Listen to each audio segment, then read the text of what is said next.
बोला बोला देवघर वाले बाबा की।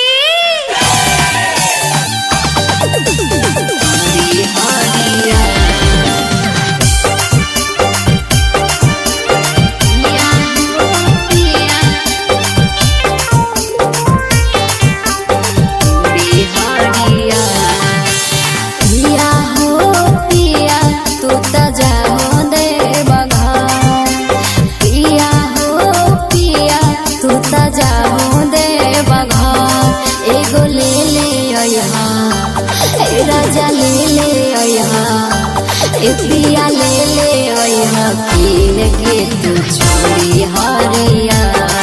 राजा ले ले कीन के तू छोड़ी हरिया। पिया हो पिया कर बात के किया।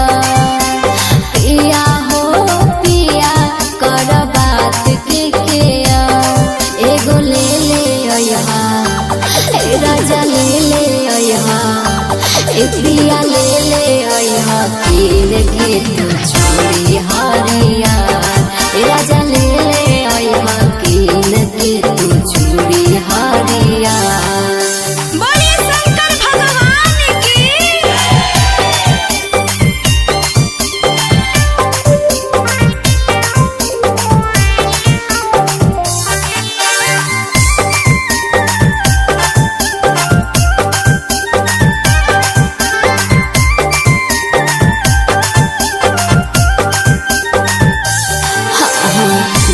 घर के पेड़ा पिया बड़ी नाम होला।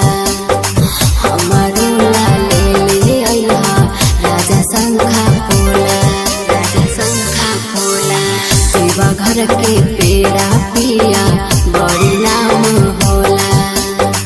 हमारो ला ले ले राजा शंखा पोला। शंखा पोला पिया हो पिया नहीं भूलैया